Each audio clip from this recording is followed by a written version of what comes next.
Baik, ya sudah tampak di layar. Sudah, Pak. Oke, sudah ya. Baik ya, ini bahan kita dan kita akan coba lihat ya negara dan konstitusi. Ya, ini jadi seperti yang sudah kita pahami, negara sebagai sesuatu yang kumpulan dari orang-orang gitu ya, yang memiliki tujuan dan cita-cita yang sama, itu awalnya begitu. Sehingga negara itu ya memiliki syarat-syarat ya. Ada rakyatnya, ada wilayahnya, dan yang paling utama lagi tentu ada pemerintahannya, ada sistem konstitusinya gitu. Ya. Dan tentu juga barangkali pengakuan dari negara lain. Jadi sebuah negara itu bisa menyatakan ada seperti itu. Ya, jadi dari bangsa memiliki satu kesatuan, barangkali tempat tinggal, ya, barangkali sejarah yang sama gitu, ya, suku, ras, macam-macam, ya, bisa juga faktor geografis, ya, atau faktor sejarah bahwa pernah ada ya, kerajaan barangkali sehingga merasa bahwa itu merupakan satu kesatuan gitu ya. Nah, mereka menjadi bangsa berkumpul. Kemudian memiliki batas teritorial, ya, wilayah atau tempat tinggal. Nah, setelah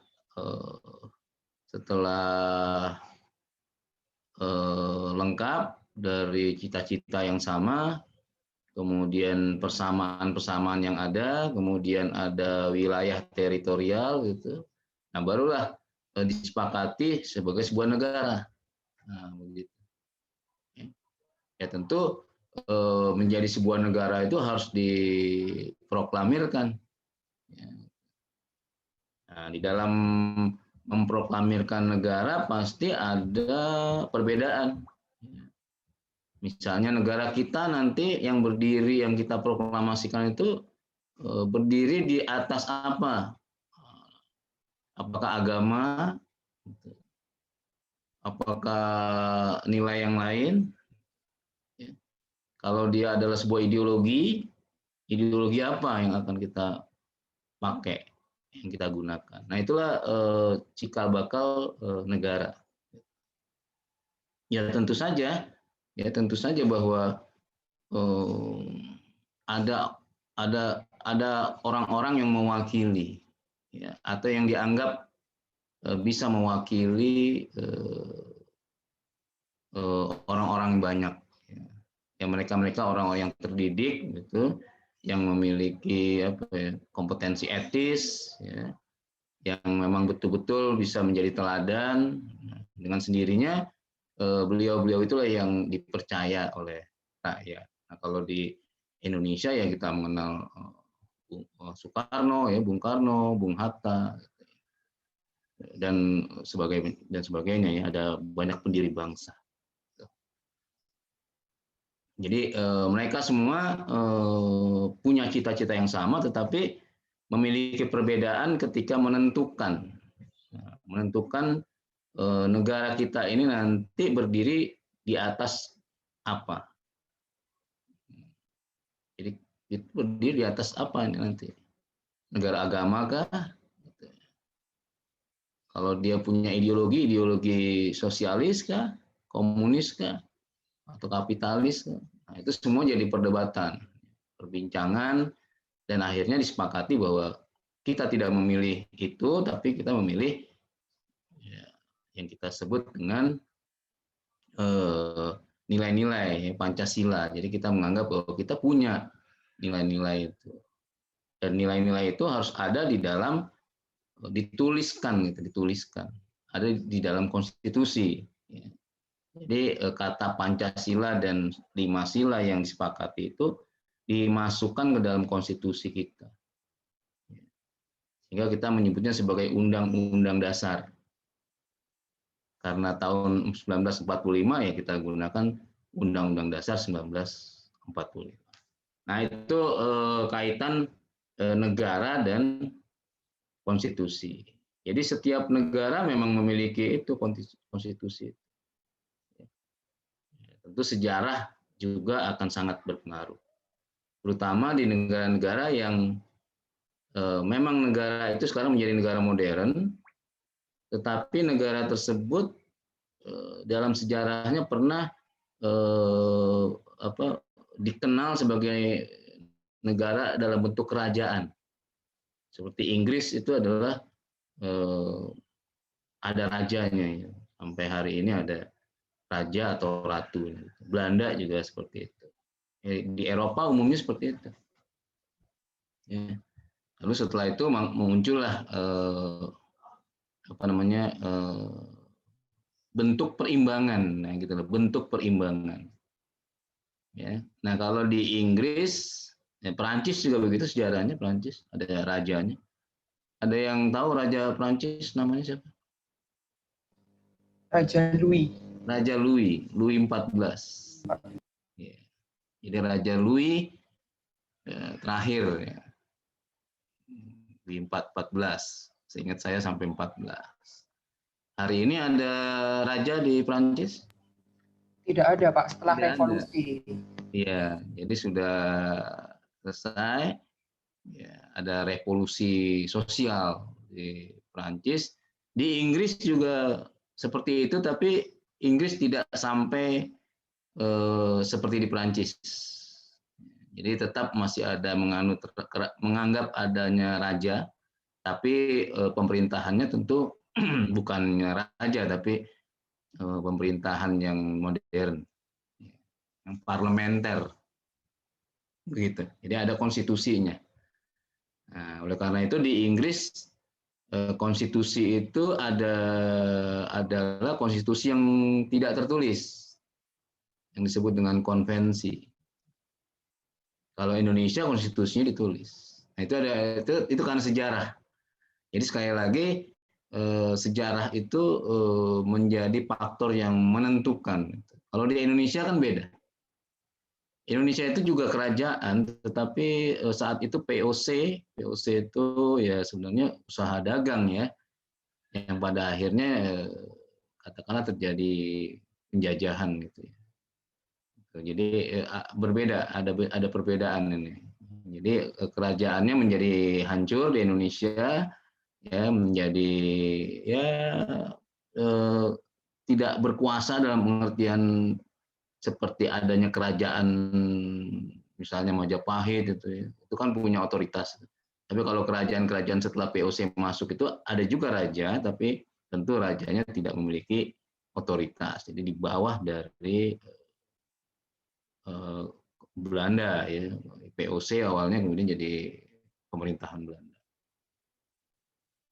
Sehingga akhirnya Indonesia pada saat itu menganut sistem tata hukum Belanda. Nah itu sejarah kita. Ya, bukan berarti tidak ada faktor positif dari masuknya Belanda ya. Ada juga faktor positif ya. Ya, jadi kita ingat politik etis barangkali itu kan salah satu cikal bakal bahwa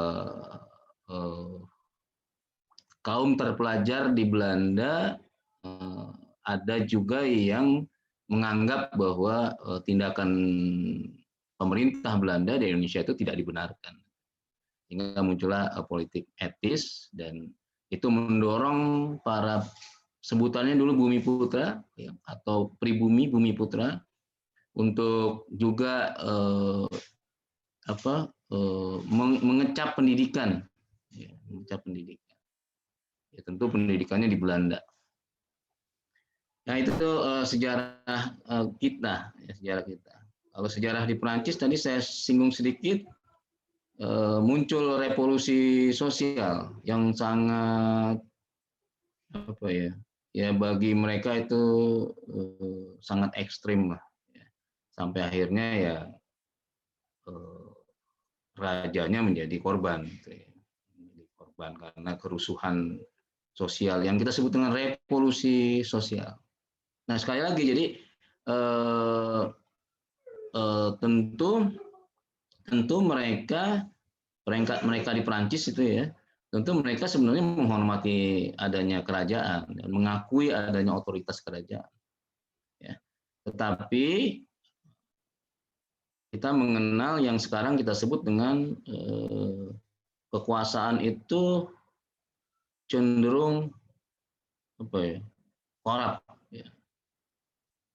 Power tends corrupt. Jadi kekuasaan itu sangat menggoda, kira-kira gitu. Kekuasaan itu bisa menimbulkan hasrat untuk selalu mendominasi, mendominasi dan akhirnya melakukan sesuatu yang di luar dari yang diinginkan. Ya. Jadi dulu sejarah di kerajaan Prancis dulu pastilah raja-rajanya itu raja yang bijak. Kita sering membaca itu kan dulu, waktu masih anak-anak dulu ya, membaca karya apa namanya, cerita-cerita apa ya.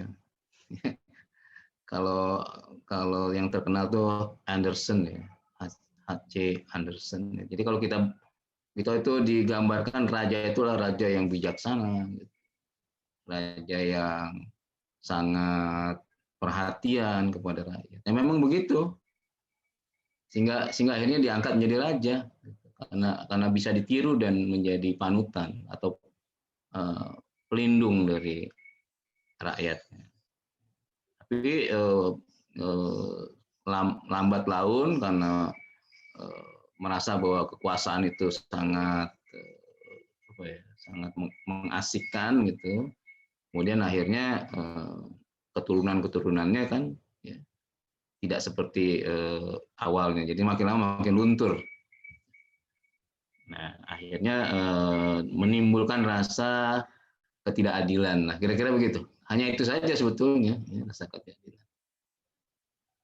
Sehingga akhirnya memantik adanya yang kita sebut sekarang sebagai revolusi sosial. Itu terjadi di Prancis.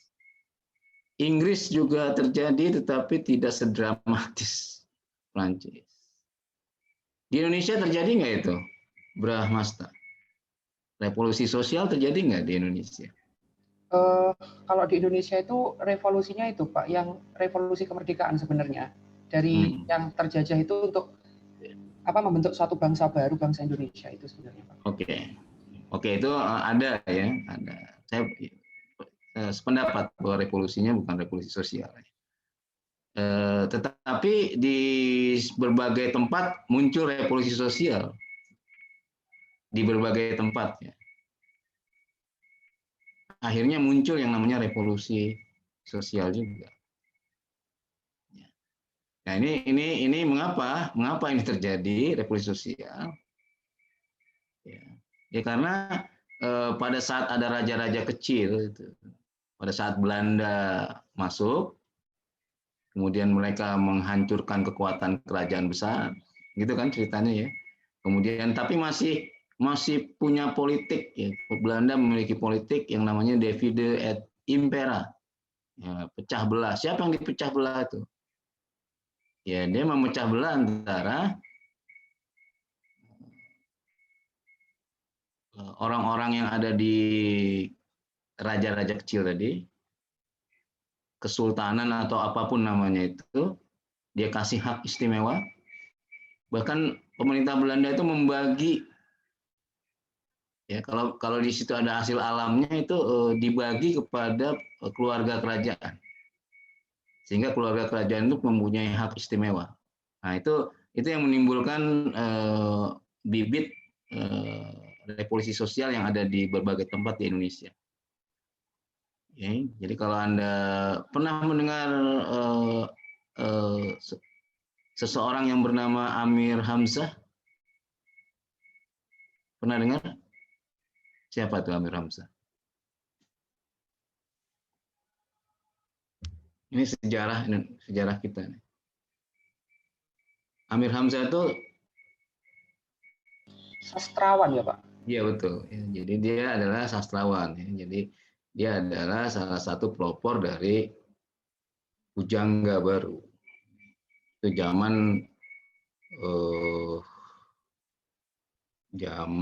sewaktu Indonesia baru merdeka, sekitar tahun 40-an, 45-an menuju tahun 50.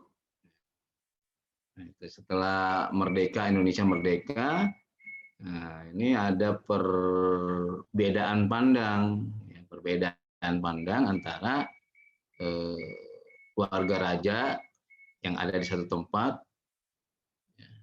Kalau Amir Hamzah itu di wilayah Sumatera Utara. Ada kerajaan kecil di situ, banyak.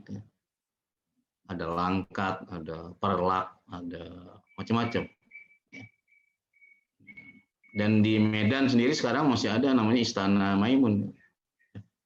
Ya, Istana Maimun. Itu sisa kerajaan akhir. Nah, Amir Hamzah ini adalah tokoh pergerakan dia.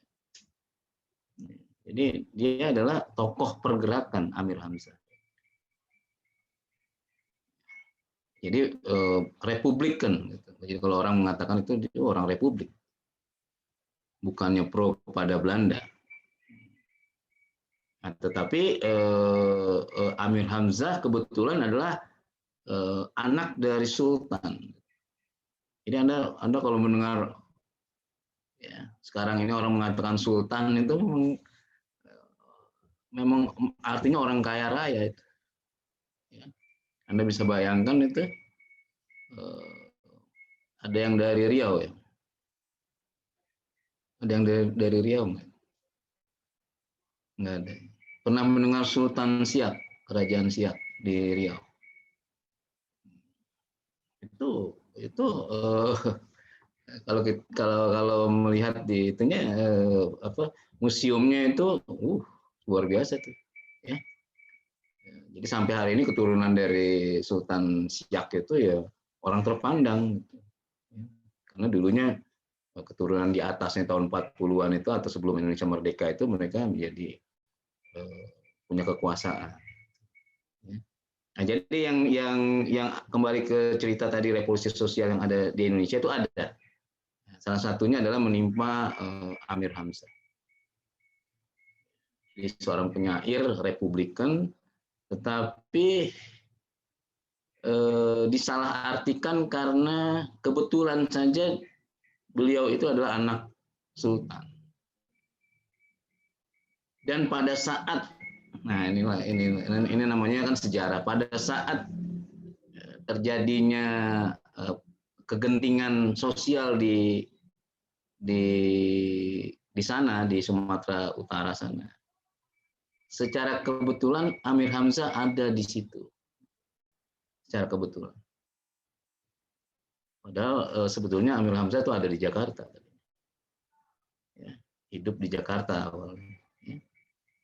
Jadi secara kebetulan saja. Ya. Dan akhirnya Amir Hamzah menjadi korban tuh dari kerusuhan sosial. Ya.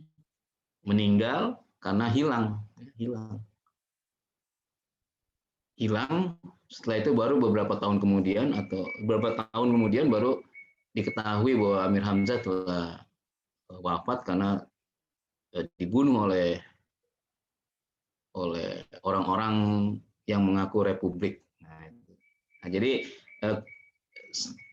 situasinya sangat sangat mencekam dan tidak bisa dibedakan lagi nih. Jadi mana yang Republik, mana yang mendompleng, mana yang punya kepentingan pribadi, berbaur menjadi satu. Nah, itu yang kita khawatirkan kalau terjadinya kerusuhan sosial.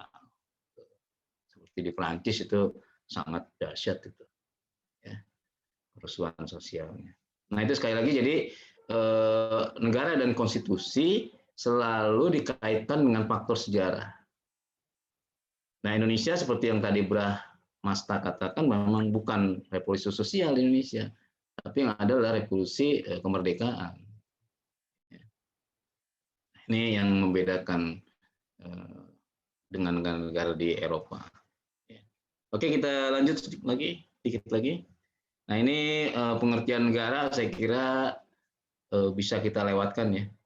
Ini ya, pasti kita sudah tahu lah ya, dari sekelompok ya, orang ya, Kemudian organisasi, bolehlah negara adalah organisasi, betul. Negara konstruksi yang diciptakan oleh manusia, betul. Jadi negara itu ya manusia yang mengatur ya hubungan antara masyarakat. Selanjutnya, nah ini tadi yang saya katakan rakyat, unsur negara tadi ada rakyatnya, wilayah, ada pengakuan negara lain. Ini juga penting ya. Jadi dalam sejarah Indonesia ketika memproklamirkan kemerdekaan itu ya negara mana yang pertama kali mengakui itu?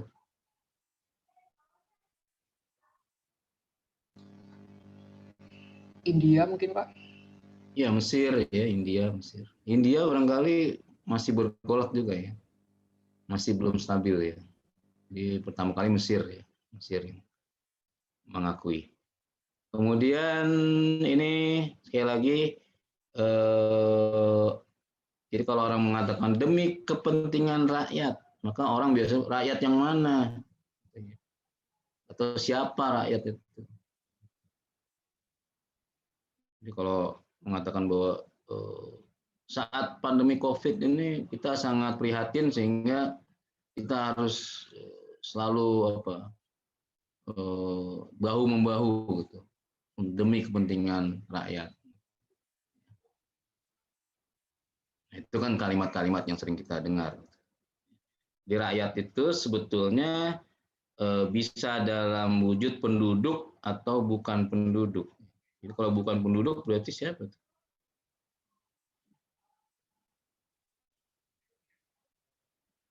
Penduduk pendatang berarti bukan. Ya. Jadi bukan orang Indonesia. Begitu kan? Karena yang di Indonesia ini kan bukan hanya orang Indonesia kan, masih ada warga negara asing kan. Jadi penduduk dengan bukan penduduk. Nah, ini perlu diluruskan nanti kita cari mana yang penduduk, mana yang bukan penduduk. Ini ada di dalam Undang-Undang Dasar 45 ada. Warga negara ya. Jadi antara warga negara dengan penduduk itu kan jadi berbeda ya. Kalau warga negara itu ada yang warga negara asli, ada yang keturunan kan. Itu warga negara. Jadi kalau WNI berarti ada dua, ada yang asli, ada yang keturunan. Kalau bukan WNI berarti WNA. Berarti dia orang asing. Ini perlu dilihat nanti. Saya juga belum terlalu jelas antara penduduk dengan bukan penduduk. Jadi siapa yang bukan penduduk? Jadi kita untuk sementara kita katakan rakyat itu ya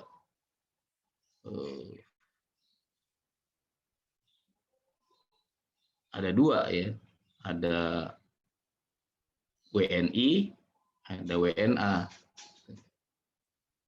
Kalau warga negara itu ada asli, ada yang keturunan. Nah ini menjadi penting ya tentang WNI dan WNA, WNI pribumi dan keturunan ya. Nah nanti akan kita coba perhatikan kalau searching misalnya presiden itu harus orang Indonesia asli atau tidak?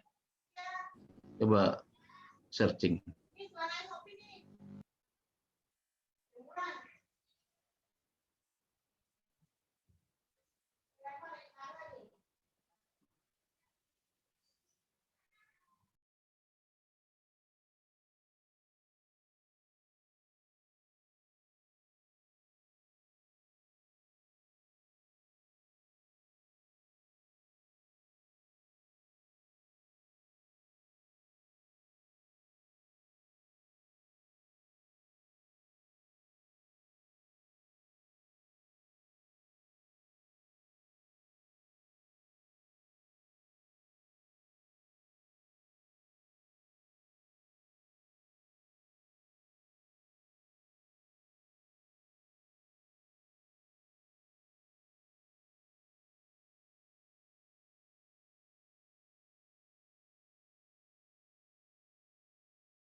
Baik, sudah di searching?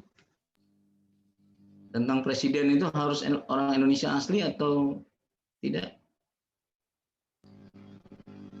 Marcel, sudah dapat Sel? Belum. Oh belum. Harus, Pak.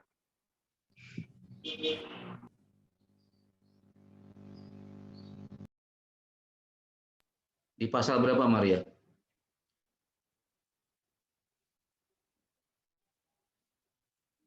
Yang saya dapat di pasal 6 ayat 1, Pak. Oke, pasal 6 ayat 1 bunyinya bahwa presiden adalah orang Indonesia asli. Enggak, diganti jadi harus warga negara Indonesia sejak kelahirannya, Pak. Awalnya memang harus orang Indonesia asli, tapi di amandemennya jadi harus warga negara Indonesia yang berkelahiran di Indonesia dan tidak pernah menerima kewarganegaraan lain. Oke, jadi bukan asli tapi menjadi warga negara Indonesia yang sejak awal ya. Iya, Pak. Bunyinya gimana, Maria tadi? Calon presiden dan wakil presiden harus seorang warga negara Indonesia sejak kelahirannya dan tidak pernah menerima kewarganegaraan lain karena kehendaknya sendiri. Oke. Itu, Pak. Ya, jadi sejak kelahirannya, ya. Jadi sejak kelahirannya sudah jadi orang Indonesia. Ya. Jadi hati-hati kalau hati-hati kalau orang Indonesia melahirkan di sebuah negara yang menganut bahwa warga negara mereka adalah siapapun yang dilahirkan di situ. Ini perlu kehati-hatian. Jadi jangan karena nanti bisa kalau mengikuti dari bunyi itu ya dia bisa menjadi warga negara asing karena lahir di tempat yang mengakui bahwa warga negara mereka adalah siapapun yang lahir di tempat itu. Nah, ini perlu kehati-hatian. Ya, jadi lebih rigid lagi nih mengatur. Oke, itu nanti kita diskusikan lagi lebih dalam di bagian lainnya. Oke, jadi tidak lagi menjadi warga asli Indonesia gitu, tapi sudah di amandemen. Baik, kita lanjut.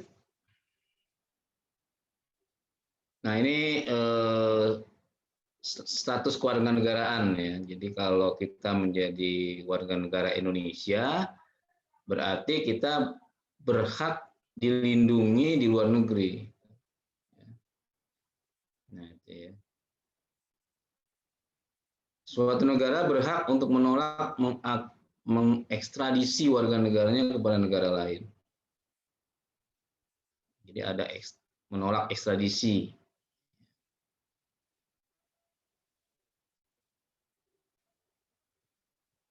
Jadi kalau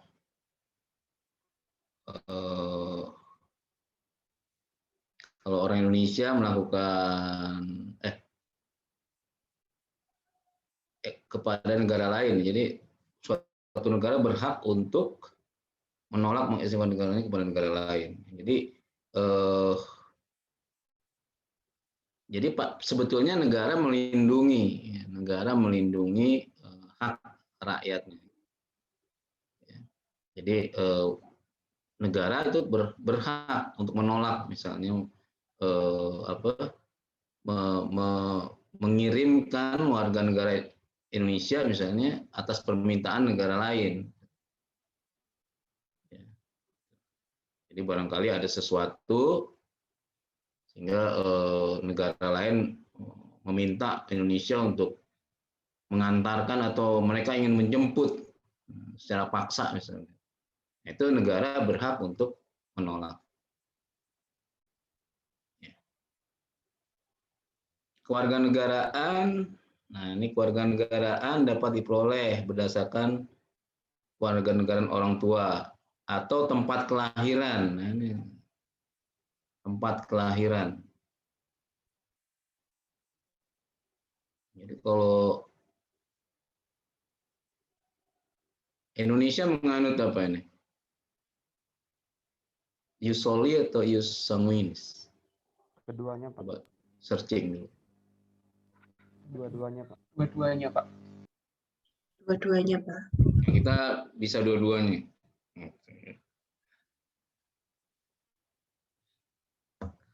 Tapi kalau negara lain barangkali memilih salah satu itu. Jadi kalau orang Indonesia lahir di Australia, misalnya, ya bisa jadi itu dianggap sebagai warga negara Australia, ya, sehingga mendapatkan perlindungan di Australia. Ya, jadi status kewarganegaraan itu. Atau melalui naturalisasi, jadi dari apa ya? Naturalisasi itu keturunan barangkali ya punya sejarah atau pernah ada di Indonesia misalnya ya, atau orang tuanya salah satunya adalah orang Indonesia misalnya, tapi ada di negara lain, nah itu bisa menjadi warga negara Indonesia melalui proses yang disebut dengan naturalisasi.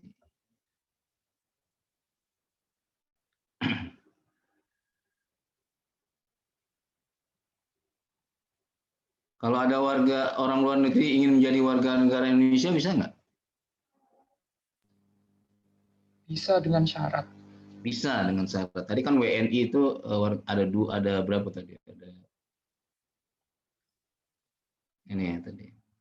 Warga negara asli dengan keturunan. Jadi ada warga negara Indonesia yang asli dan yang keturunan. Itu jadi WNI keturunan. Oke, itu bisa kita lihat tadi dari sisi warga negara ya. Sekarang dari sisi wilayah. Nah, kita wilayah ada batasnya. Ada yang disebut batas laut teritorial, landas kontinen, ZEE, zona ekonomi eksklusif. Ini nanti bisa didetilkan lagi, dibaca ya batas laut teritorial ini. Ya. Karena konteks kita sebetulnya sedang bicara tentang ideologi ya, atau bicara tentang konstitusi gitu ya. Bukan geografinya. Jadi kita cukup bahwa wilayah itu ada batas-batas tertentu. Ya. Jadi kalau ada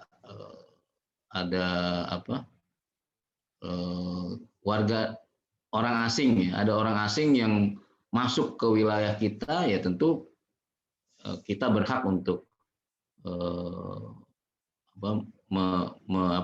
menahan ya, berhak untuk menahan untuk tidak masuk gitu. Atau memeriksa dokumen gitu. Kalau di bandara kan sudah jelas ya, karena dia melalui imigrasi kan. Tapi kalau yang melalui batas teritorial secara langsung kan dia tidak punya dokumen pasti, ya, sehingga ya harus dicegah dalam pengertian tidak bebas. Gitu. Ya, nanti suatu saat bisa dipulangkan. Ya, tentu dengan alasan kemanusiaan ditampung ya. Ini bukan diusir gitu, tapi ditampung biasanya. Jadi ada tempat penampungan lah, ya. Jadi kalau mereka kekurangan makanan ya selama ditampung ya diberikan makanan yang layak, diberikan pakaian, ya, dan seterusnya. Setelah itu ya harus dipulangkan. Ya. Pertanyaannya mengapa harus imigrasi itu namanya imigrasi ya masuk ya. Mengapa harus imigrasi itu biasanya negara menahan, artinya tidak dibebaskan.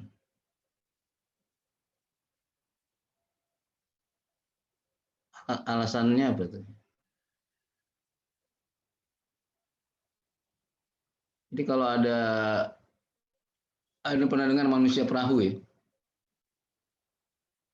Ya, jadi mereka menggunakan perahu-perahu, ya perahu besar ya. Bukan perahu sampan kecil-kecil, itu perahunya besar juga, tapi kita sebut perahu karena tidak seperti kapal gitu. Kapal yang hebat itu bukan. Perahu saja dianggap perahu. Nah, mereka terkatung-katung tuh. Katung-katung itu artinya untuk masuk ke wilayah negara lain itu dia tidak diperbolehkan misalnya, ya. Mau masuk Filipina diusir sama tentara Filipina, batas teritorial. akhirnya terdampar misalnya di Nunukan misalnya, atau di pulau di Indonesia. Ya karena Indonesia apa ya, lebih lunak ya, karena kita lebih mengedepankan sisi kemanusiaan betul. Ya, tetapi menjadi persoalan berikutnya kalau kita berlama-lama menimbulkan persoalan karena mereka adalah warga negara lain. Jadi jangan sampai juga misalnya ada pelarian politik ya, karena persoalan politik di sebuah negara, kemudian mereka melarikan diri dengan alasan tertentu. Ya, kalau kita melindungi mereka ini kan khawatir mengganggu hubungan bilateral, ya bisa mengganggu konflik, bisa menimbulkan kesalahpahaman. Oleh karena itu biasanya kita tampung saja, kemudian nanti kita serahkan kembali ke konsulat. Biasanya seperti itu. Jadi kita tidak ingin mencampuri urusan dalam negeri politik negara lain. Tapi dengan alasan kemanusiaan kita tampung. Nah, negara-negara lain kadang-kadang tidak tampung, tapi mereka usir. Jadi orang-orang itu akhirnya terkatung-katung di laut lepas dengan keadaan yang sangat memprihatinkan, kemudian sampai di masuk perairan Indonesia itu. Nah biasanya kalau kita sih tidak mengusir mereka, karena kita punya rasa kemanusiaan yang relatif lebih tinggi sebetulnya. Nah itu ya, kecuali kalau kapal besar pencari ikan itu lain lagi, itu tenggelamkan. Kalau itu sudah mencuri. Baik, kita lewatkan. Ini salah satu syarat sifat-sifat ya. Jadi negara itu memaksa, ya betul. Kalau negara nggak punya kekuasaan ya gimana? Negara terus memaksa, otoritas. Negara itu memonopoli, iya memang sifat negara begitu. Dan totalitas. Ya. Jadi semuanya seperti itu. Tetapi yang dilakukan pemerintah negara itu tujuannya adalah untuk kesejahteraan rakyatnya. Jadi kalau memaksa berarti memaksa untuk kesejahteraan rakyatnya. Kalau memonopoli berarti monopoli untuk mensejahterakan rakyat. Kalau totalitas berarti totalitas dalam rangka mensejahterakan seluruh rakyat. Ya, seperti monopoli, ya barangkali itu menguasai hajat hidup orang banyak, sehingga akhirnya dikuasai oleh negara. Kalau pengertian dikuasai oleh negara, bumi, air, kan bumi, air, dan seluruh kekayaan alam, itu dikuasai oleh negara. Di dalam pengelolaannya, boleh nggak diserahkan ke swasta?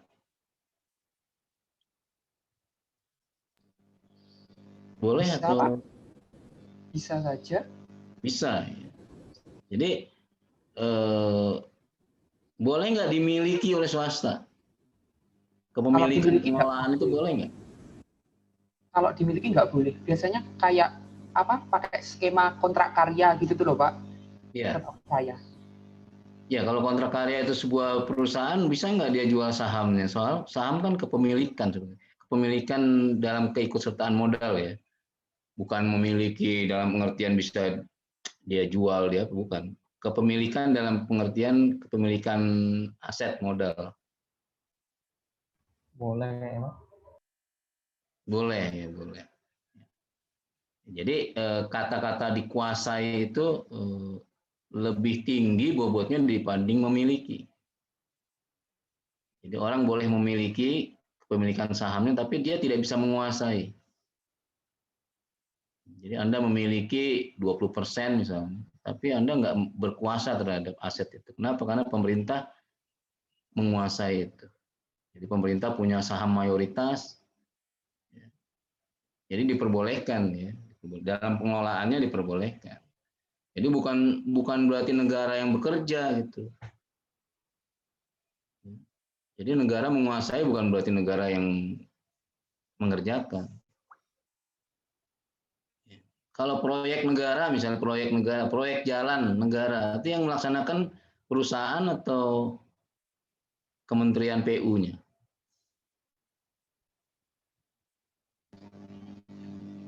Pelaksananya perusahaan juga, Pak. Ya harus perusahaan, karena perusahaan lah yang tahu untuk menjalankan itu. Negara kan nggak punya informasi tentang itu.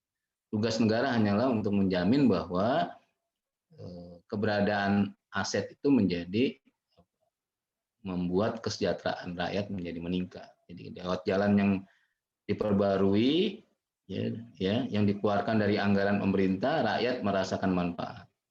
Tentang siapa yang melakukan itu, ya pemerintah harus mencari yang ahli. Yang ahli adalah perusahaan yang berpengalaman di bidang pembuatan jalan. Nah, jadi itulah pengertian bahwa negara membuat jalan, bukan berarti negara yang membuatnya, tapi menyelenggarakannya, memfasilitasi dan membiayainya.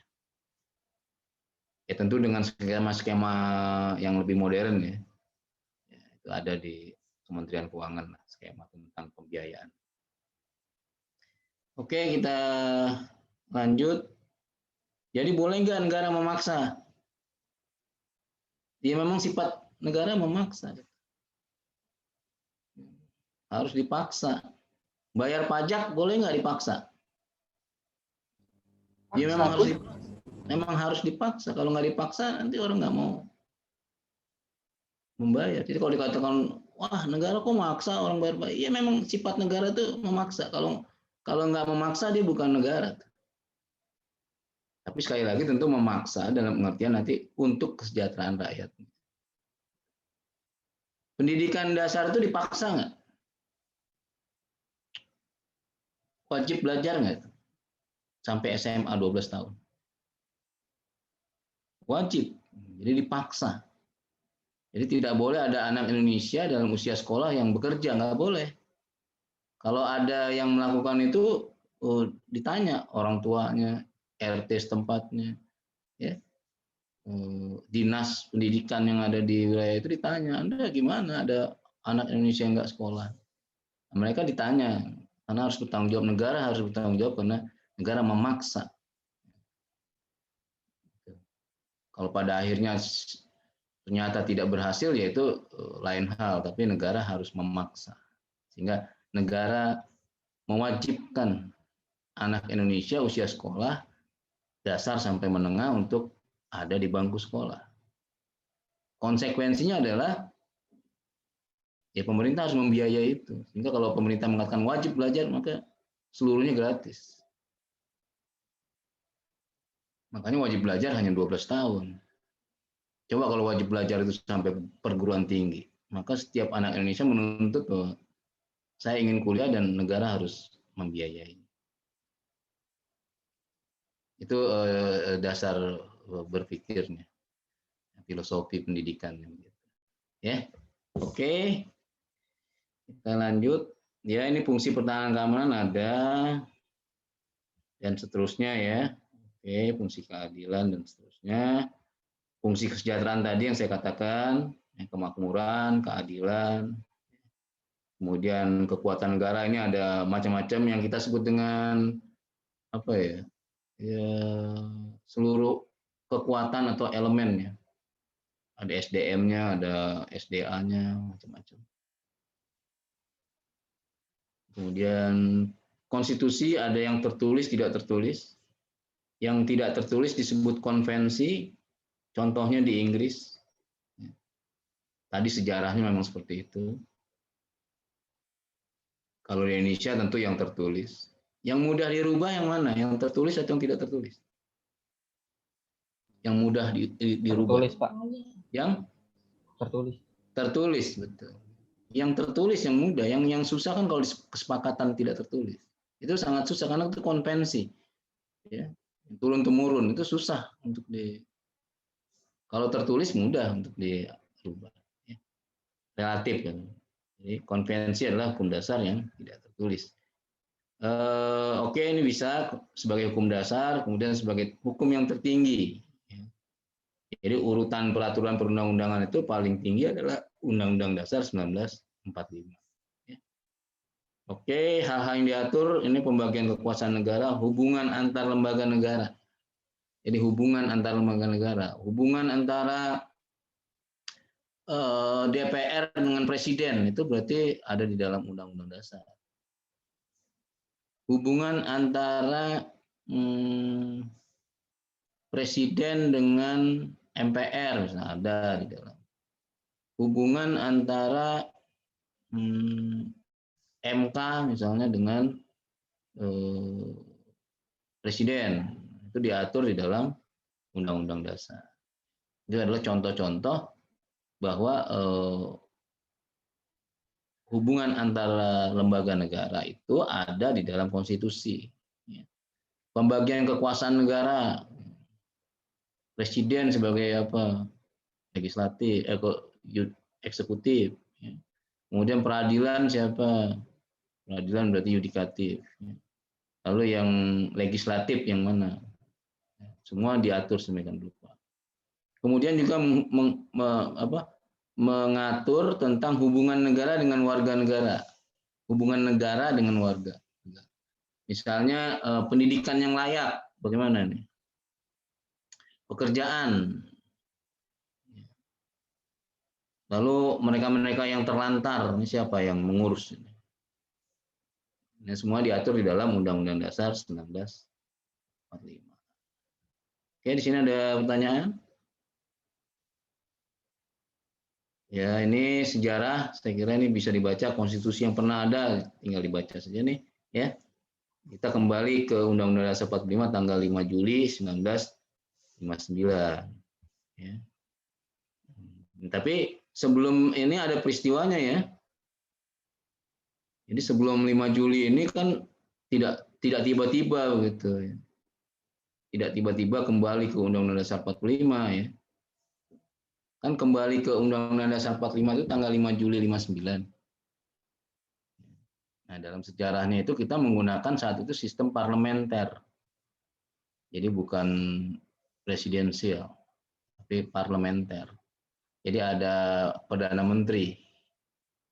Perdana Menteri itulah yang membawahi menteri-menteri maksudnya. Secara teknis nanti begitu. Nah, biasanya ya Perdana Menteri menunjuk. Ya. Nah, ini yang pada akhirnya menimbulkan ketidakpercayaan lah kira-kira. Atau yang ditunjuk tidak bersedia. Nah, itu juga jadi persoalan. Sekali lagi karena sistemnya sistem yang parlementer yang seperti itu dengan partai yang lumayan banyak kalau di Indonesia. Nah, dalam perjalanan sejarah seperti itulah kira-kira. Sehingga akhirnya dengan sistem parlementer itu menimbulkan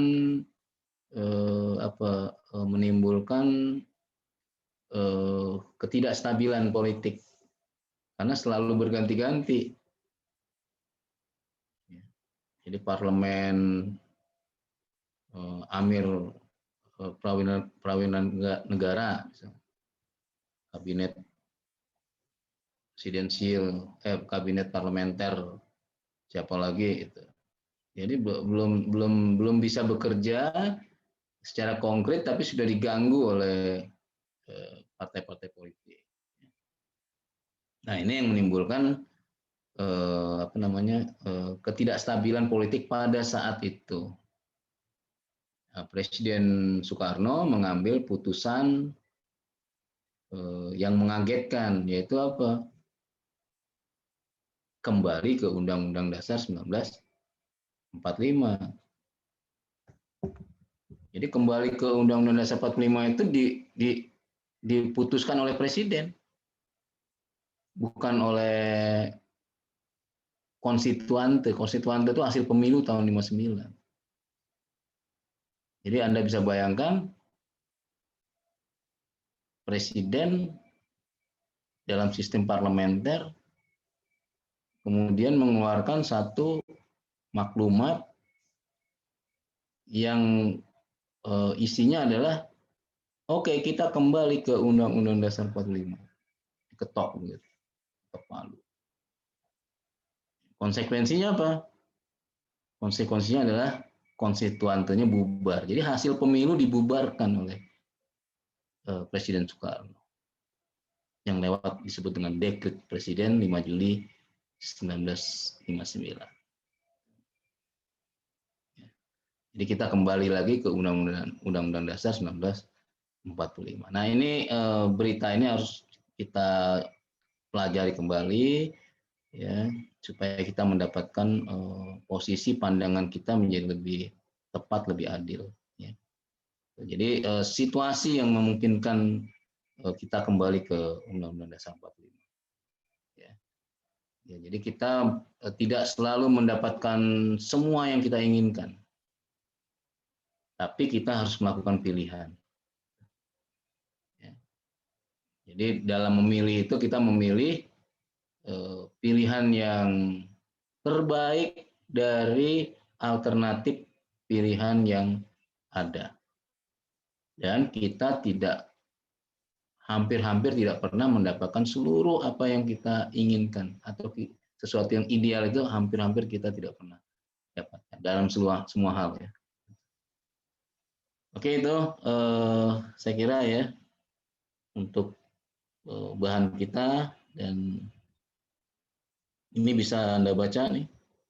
Silakan. Ini hanya pengulangan saja. Ya, jadi yang ini misalnya hanya pengulangan saja nih. Ya, sifat dan fungsi gitu ya. Tadi memuat norma aturan, kemudian singkat dan supel. Ya, memang seperti itulah yang diinginkan ya. Konstitusi itu tidak perlu detail mengatur secara detail, tapi mengatur yang besar saja. Ya. Dan nanti akan diatur lewat peraturan yang ada di bawah. Oke, ada pertanyaan sampai di sini? Izin bertanya, Pak.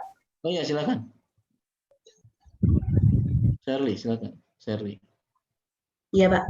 Jadi tadi Pak terkait dengan unsur suatu negara itu kan ada rakyat, wilayah, pemerintah yang berdaulat sama pengakuan dari negara lainnya, Pak. Yeah. Nah, pertanyaan saya sebenarnya seberapa kuatkah pengakuan dari negara lain untuk menentukan eksistensi suatu negara? Contohnya seperti Palestina itu, Pak. Palestina itu kan banyak negara-negara lain yang membela negara Palestina itu tetap ada. Tapi kalau kita lihat secara unsur de facto-nya seperti wilayah itu kan sudah dicaplok sama Israel. Terus sistem pemerintahannya kan juga sudah tidak berjalan baik gitu, Pak. Seperti itu. Oke, jadi ya kita cukup prihatin dengan keadaan di satu negara yang konflik dengan katakanlah dengan negara lain. Dan itu harusnya seharusnya bisa diselesaikan lewat lembaga dunia yang diakui, yang resmi. Itu idealnya begitu. Tentu saja pengakuan itu kan dukungan moral, ya. Dukungan moral artinya keberadaan negara itu memang dianggap oleh ada beberapa negara yang ya memang seharusnya menjadi negara merdeka. Jadi dukungan moral. Ya, tapi tentu negara itu hanya bisa memberikan dukungan moral kan tidak bisa memberikan dukungan lebih dari itu. Misalnya dukungan militer itu kan nggak bisa. Nanti dianggap mencampuri ya, rumah tangga negara lain. Jadi pengakuan itu bersifat sebetulnya adalah pengakuan secara moral, gitu. Dukungan moral lah. Ya. Barangkali ada keterkaitan, ada keterikatan dengan masa lalu, dengan sejarah. Banyaklah yang melandasi itu. Nah untuk Palestina kita kan seharusnya menganggap bahwa kalau Palestina itu bisa menjadi sebuah negara kan ya harusnya clear, harusnya bisa diterima. Tapi sekali lagi kita nggak pernah selalu mendapatkan apa yang kita harapkan atau kita inginkan. Dan Palestina harus mengakui bahwa tidak semua negara yang di sekitarnya itu mendukung secara moral 100%. Tentu banyak negara lain yang mendukung, tapi sekali lagi yang negara yang mendukung hanya bisa sebatas membantu secara manusiawi, ukuran manusia dengan hubungan manusia dengan manusia lain, bukan sebagai bagian dari satu negara dengan negara lain. Ya, misalnya Indonesia cukup berhati-hati di dalam masalah ini. Ya, karena kalau terlalu jauh mencampuri, itu nanti khawatirnya Indonesia masuk ke dalam ikut di dalam konflik yang ada. Ya, Indonesia kan menjaga itu. Tapi secara moral, secara kemanusiaan, tentu kita sangat membantu. Ya. Misalnya di dalam konflik itu Palestina diembargo misalnya. Kemudian sulit orang untuk keluar dan sulit orang untuk masuk. Padahal ada anak yang sakit karena rumah sakit banyak yang hancur. Lalu apa yang kita lakukan Indonesia? Kalau Indonesia secara moral misalnya mengakui Palestina seharusnya menjadi negara merdeka, ya kita membantu dengan dasar kemanusiaan. Kita mengirimkan bantuan secara resmi melalui lembaga resmi dunia kan, sebagai misalnya Palang Merah Internasional dan sebagainya. Kita bergabung ke sana dan kita memberikan bantuan. Sekali lagi bantuan kemanusiaan, bukan bantuan militer, bantuan kemanusiaan. Dan konflik itu sampai hari ini memang ada. Hanya itulah yang bisa kita lakukan. Secara politis terbatas, tapi secara kemanusiaan kita jangan pernah berhenti untuk membantu siapapun, ya, bangsa manapun yang memang sudah layak harus dibantu. Bisa Anda bayangkan kalau terjadi perang, kemudian ada jalan akses yang sangat sulit, lalu rumah sakit ya, banyak yang hancur misalnya. Di samping itu juga banyak orang yang menderita sakit. Ya, secara kemanusiaan kita harus memberikan perhatian. Ya. Dan itu dilakukan oleh hampir semua negara sebetulnya. Nah, jadi bantuan kemanusiaan itu tidak boleh dipolitisir. Ya. Itu murni adalah bantuan kemanusiaan, simpati kita bahwa ada saudara kita yang sama-sama sebagai manusia yang harus mendapatkan bantuan. Seperti Indonesia kemarin juga dibantu Singapura dalam pencarian kapal selam Nenggala itu ya. Nenggala itu kan kalau dalam sejarah itu kan seperti itu ya dalam perang Baratayuda ya. Ya, di dalam sejarah. Ya, jadi ya itu sangat bagus tuh, ya. Kita punya sejarah-sejarah buku ya, yang sebetulnya itu saya nggak tahu apa itu dari India atau dari mana, tapi kita punya cerita itu. Sepertinya dari India kalau dari bahasanya kan Baratayuda. Jadi dari cerita India yang kemudian diadopsi oleh kita, tapi sejak lama itu sejarah panjang. Sehingga banyak kisah-kisah heroik itu di sekitar itu. Di perang Baratayuda itu ya, si Kresna dengan saudara kembarnya siapa itu? Saudara kembarnya Kresna siapa? Ada yang tahu? Enggak. Itu Pak. Arjuna enggak sih? Bukan. Bukan. Arjuna ya? Bukan. Bima kali Pak. Kalau saya Kresna itu nggak ada kembaran Pak, tapi ada saudara namanya Balaram Pak. Balaram. Oh bukannya saudara, apa namanya? Bukannya itu ya? Bukannya saudara kembar ya? Bukan Pak, itu kakak. Iya kakaknya Pak. Oh kakaknya. Yang kembar ya. itu Nakula Sadewa Pak. Oh iya, Nakula Sadewa. Ya, emang kadang-kadang kalau sejarah suka tukar ya. Maksudnya bukan Nakula Sadewa ya, tapi siapa tadi? Brahma. Kresna. Iya, Kresna itu Pak. Iya, itu tadi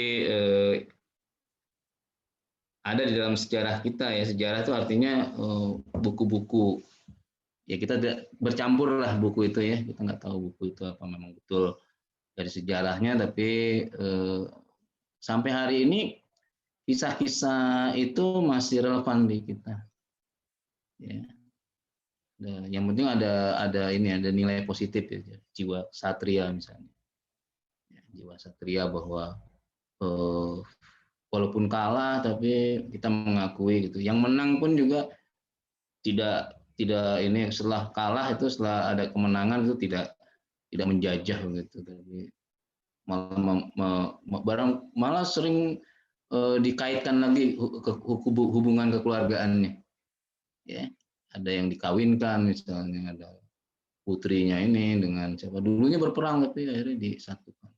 Itu kan salah satu membina hubungan baik ya secara satria, karena ada perbedaan pandang ya, kekuasaan sehingga akhirnya berbeda. Itu positifnya. Kemudian ada yang menang kalah, tapi setelah terjadi itu ya sebagai manusia mereka kembali lagi. Ya tentu karena mereka semua sebenarnya saudara. Jadi perangnya itu adalah perang saudara. Baik, itu saya kira itu. Nah ini hubungan kita dengan negara lain seperti itu. Baik, ada lagi pertanyaan? Izin bertanya, Cukup, Pak. bahan kita sudah cukup nih. Ada pertanyaan lain? Izin bertanya, Pak. Ya, silakan. Terkait jenis konstitusi tadi, kan tadi dijelaskan ada yang tertulis dan tidak tertulis ya, Pak. Yang tidak tertulis itu dapat berupa konvensi gitu. Kenapa sih, Pak, ada negara yang memilih konstitusi itu berupa yang tidak tertulis, padahal kan secara kekuatan itu dasar hukum yang tertulis itu lebih kuat dibandingkan dasar konstitusi yang tidak tertulis gitu. Terima kasih, Iya. Pak. Baik, jadi kita contohkan Inggris itu konstitusinya tidak tertulis tapi konvensi, dan itu ada di dalam sistem kerajaan dulu, jadi diatur sedemikian rupa. Jadi ada satu nilai-nilai yang mereka sepakati dan itu luhur tidak boleh dirubah-rubah. Kalau kita di Indonesia barangkali ya Sultan Hamengkubuwono itu kan ada nggak yang dari Jogja ini? Ada yang dari Jogja? Ada, Pak. Ya barangkali Anda bisa menjelaskan lebih detail dibanding saya. Saya orang Sumatera jadi nggak mengenal kesultanan ya. Kalau Sultan Jogja itu kan raja Jawa itu, artinya raja tuh ya memang menjadi teladan gitu ya. Jadi ya orang-orang terhormat gitu ya, yang punya sejarah bahwa keluarga besarnya itu adalah keluarga yang menjadi panutan lah bagi masyarakat banyak di Sultan Jogja. Dan di dalam kesultanan itu tadi ada nggak peraturan-peraturan yang tidak boleh dilanggar? Siapa yang dari Jogja? Bisa kasih contoh? Kalau peraturan terkait tingkah lakunya sih saya kurang tahu, Pak. Tapi kalau terkait pemilihan gubernurnya itu, Pak, yang memang harus keturunan dari daerah kerajaan itu. Dari kesultanan gitulah, Pak. Iya. Dan juga diharuskan itu laki-laki, Pak. Kalau semisal anak sultannya itu dilalah, ternyata perempuan semua gitu, Pak. Nanti dari adiknya raja yang sekarang menjabat itu nanti diambilnya. Anak dari adiknya raja yang menjabat sekarang. Iya, gitu, Pak. Iya. Baik, terima kasih. Nah, itu yang kita sebut dengan aturan yang tidak dituliskan, tapi ya begitulah adanya. Tidak ada yang berani melanggar, karena kalau melanggar namanya kualat terhadap titah raja, titah sultan. Nggak boleh. Nah, ini yang ada di Indonesia ya. Tapi sangat menarik Sultan Jogja, karena Sultan Jogja itu menanggalkan kesultanannya, tapi masyarakatnya yang sangat patuh terhadap aturan yang ada di sekitarnya, yaitu aturan dari kesultanan. Padahal ada negara Indonesia, kan menarik, sehingga akhirnya menjadi sesuatu yang diistimewakan lah gitu ya, karena ada sejarahnya gitu. Dan dalam sejarah itu sangat jelas sekali tuh, Sultanan itu membantu pergerakan kemerdekaan Indonesia. Sebelum Indonesia merdeka itu harta pikiran dari Sultan yang ada saat itu ya, saya nggak tahu Sultan Hamengkubuwono keberapa waktu itu, sebelum Sultan yang sekarang pasti kan. Yang ke-9 Pak, sekarang ke-10. Berarti yang ke-9 ya Sultan. Iya Pak. Hamengkubuwono 9 itu darahnya adalah darah Indonesia. Walaupun beliau sultan. Jadi tidak ada niatan sedikit pun untuk mengkhianati Indonesia. Tidak ada sedikit. Sehingga tidak ada revolusi sosial. Seperti yang saya contohkan sultan yang ada di sana, ada revolusi sosial. Dan anak-anak sultannya orang-orang yang terhormat dan maju ya. Jadi anak-anak sultan itu ya pendidikannya semua di Belanda itu. Ya namanya juga anak sultan. Masa anak sultan pendidikannya tidak internasional kan enggak.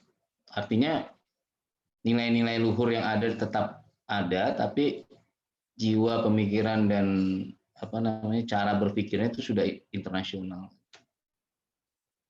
Nah ini menjadi ciri khas di kita, ya, ciri khas kita. Ya.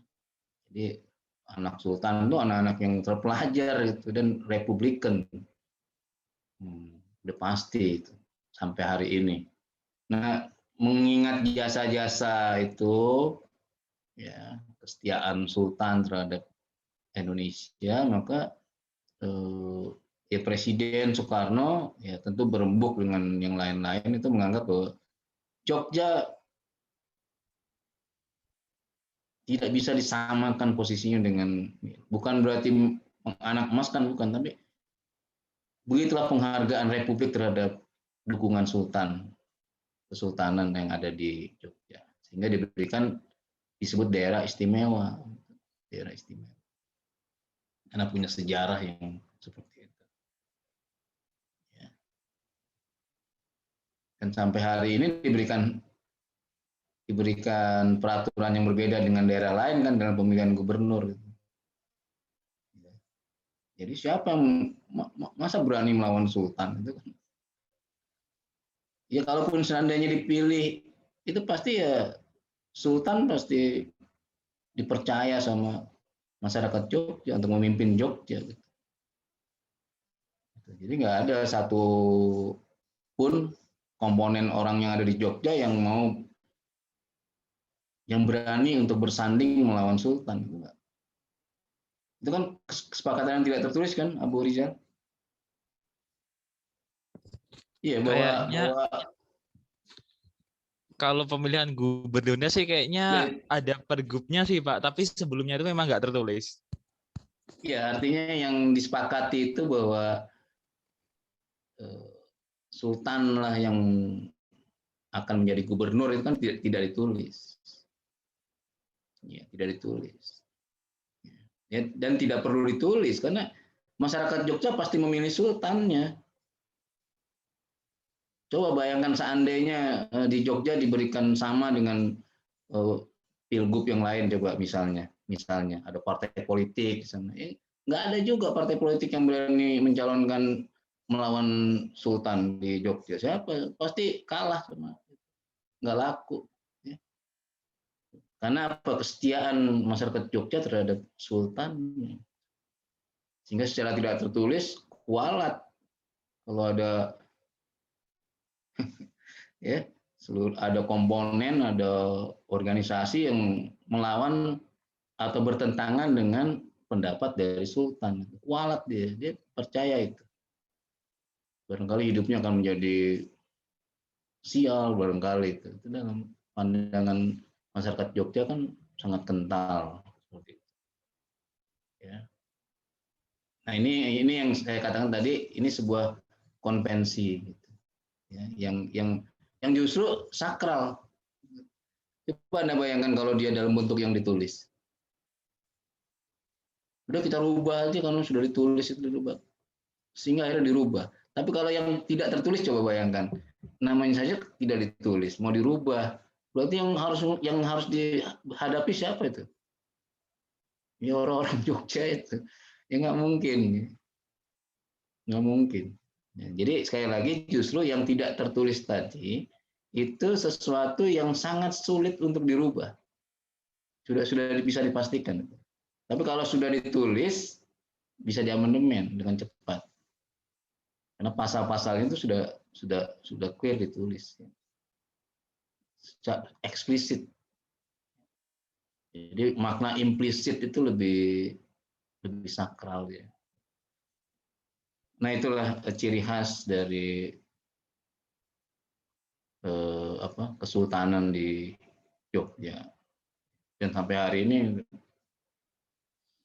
orang Jogja patuh terhadap sultan. Sultan Hamengkubuwono berapa sekarang? 10. 10 ya. Kalau nggak salah 10 sih Pak, saya lupa ingat ya. Soal kemarin ada wacana mau diganti juga ya. gitu. Jadi kalau belum 11 berarti 10. Iya Dan Pak. tidak ada anak laki-laki ya. Iya, yang ke-10 anaknya nggak ada laki-laki Iya, setahu saya perempuan Pak. semua. Perempuan Iya. semua. Nah, ini menjadi ya kesepakatan nanti siapa kan? Nggak bisa ditulis kesepakatan tuh. Dan lebih unik lagi Sultan yang ke-10 ini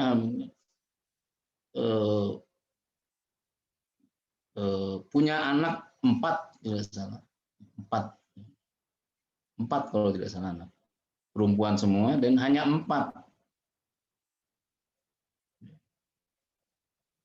Biasanya anak raja itu kan banyak, anaknya banyak. Bisa 12, bisa 14, bisa 18 anaknya itu. Nah, ini anak Sultan Hamengkubuwono ke-10 ini seingat saya 4 dan perempuan semua.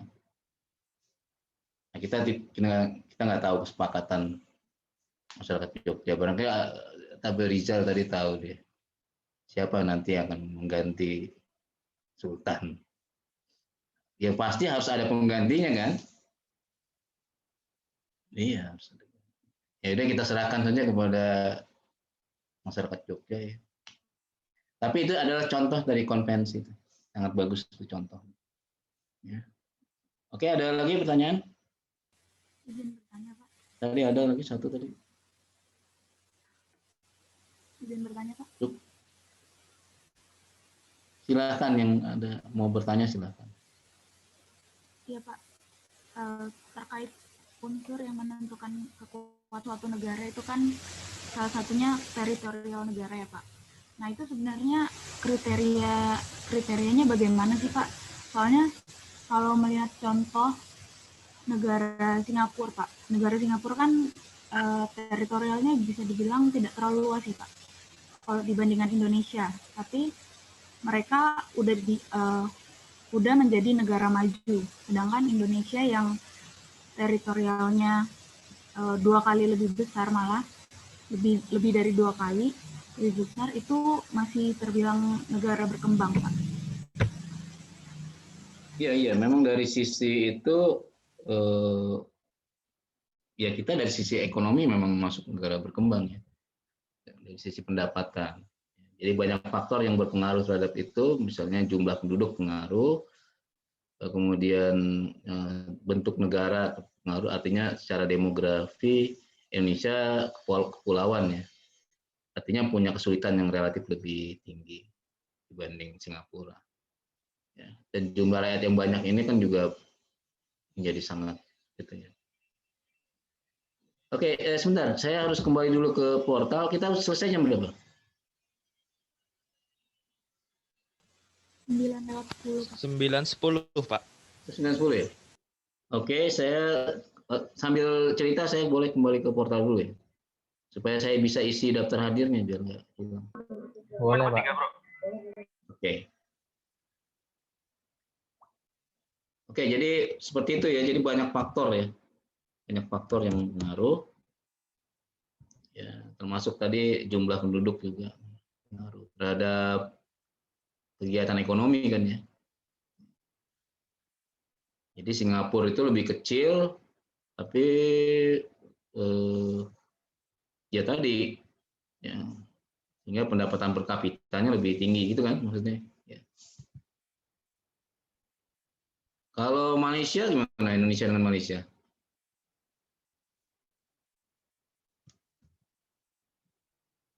Pendapatan per kapitanya lebih tinggi yang mana? Halo?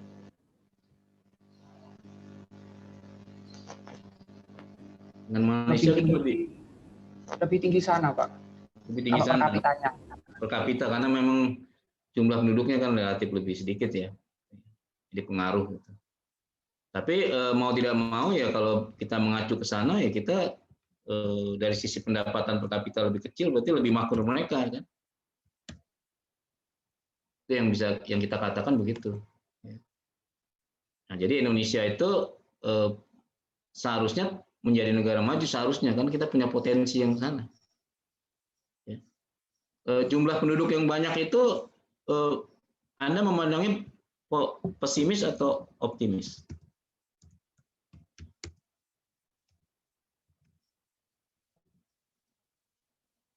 Halo? Optimis, Pak. Iya, harusnya optimis. Kenapa optimis? Karena kalau kita punya jumlah penduduk yang besar, apalagi misalkan saat ini kita sudah akan segera memasuki bonus demografi itu artinya angkatan kerjanya itu besar, Pak. Nah, kalau pemerintah itu misalkan nanti mengadakan suatu kebijakan yang tepat gitu ya, misalkan dengan ada lapangan pekerjaan, mendorong adanya investasi yang besar, itu bisa menyediakan lapangan pekerjaan dan menggerakkan ekonomi. Jadi nanti diharapkan GDP-nya bisa lebih meningkat lagi. Oh iya, setuju. Ini pandangan yang sangat bagus nih. Jadi kita memandangnya sebagai sesuatu yang positif ya, bukan sebaliknya. Apalagi dengan bonus demografi itu kan usia yang produktivitasnya tinggi banyak ya. Gitu kan ya maksudnya, bonus demografi itu seperti itu kan. Jadi nanti banyak usia produktif yang di Indonesia sangat banyak jumlahnya yang kalau dia semuanya bisa bekerja akan menghasilkan pendapatan yang tinggi kan. Begitu nggak kira-kira? Iya, Pak. Iya. Oke, sebentar. Ini hadir semua ya? Hadir, Pak, 30 orang. Siap. Saya simpan dulu. Oke. Oke, jadi saya sudah selesaikan di portal. Jadi seluruhnya bisa hadir dan sudah saya upload juga nih bukti kita ya. Dan harus diupload di portal. Dan saya belum masukkan ke LMS, jadi saya harus barangkali hari Minggu saya akan coba mainkan dulu LMS-nya sambil ya kalau ada kendala nanti saya tanya gitu ya. Sambil saya coba untuk misalnya memasukkan tugas ke situ supaya nanti di LMS-nya kita ada aktivitas juga. Karena LMS ini bisa terpantau oleh lembaga kan ya, aktivitas itu. Oke, barangkali hari Minggu nanti saya coba. Baik, itu tadi betul tadi Brah Masta ya, itu sangat bagus tuh tadi. Jadi kita optimis gitu. Jumlah penduduk yang banyak berarti tenaga kerjanya banyak, tapi yang penting produktivitasnya tinggi. Tapi kita optimis juga produktivitas tinggi karena masyarakat Indonesia anak yang sekolah semua gitu. Ya katakanlah 85% anak sekolahnya sekolah gitu ya. Walaupun enggak semuanya sekolah. Sampai ke perguruan tinggi gitu. Sehingga ya nanti produktivitasnya kan tinggi. Bayangkan dengan tadi yang saya contoh Prancis, mereka lebih banyak penduduk usia tua. Mengapa? Karena mereka memang ininya tinggi, usia harapan hidupnya tinggi, umurnya sampai 80-an gitu. Tapi mereka banyak yang tidak mau punya anak. Gitu. Pada saat tahun 40-an sampai 70-an itu mereka benar dalam pengertian mengurangi ketergantungan, benar. Tapi mereka lupa bahwa generasi berikutnya harus dipikirkan gitu. Oleh karena itu mereka akhirnya lalai. Dan mereka menyadari sekarang bahwa wah, ini sangat berbahaya bagi kita sebagai orang Prancis ya, karena usia tua kita sangat banyak dan tentu produktivitasnya makin lama makin menurun. Itu pendalam mereka, sehingga nanti banyak anak muda di Prancis yang harus menanggung orang-orang tuanya, dan orang tua itu harus dilindungi negara dengan fasilitas yang sangat bagus karena mereka dulu bayar pajak, mereka menuntut seperti itu. Nah, ini menjadi terbalik dengan Indonesia. Indonesia kan lalai dalam pertumbuhan penduduk awalnya tahun 40-an sehingga jadi baby boomers. Anda dengar istilah baby boomers? Baby boomers. Jadi anak-anak tuh lahir banyak karena setelah perang orang optimis. Jadi orang tua saya, generasi orang tua saya tuh optimis bahwa kehidupan akan menjadi lebih baik, maka anaknya banyak. Pemerintah juga optimis, kelupaan. Akhirnya anaknya banyak, sampai 8. Saya anak ke-8.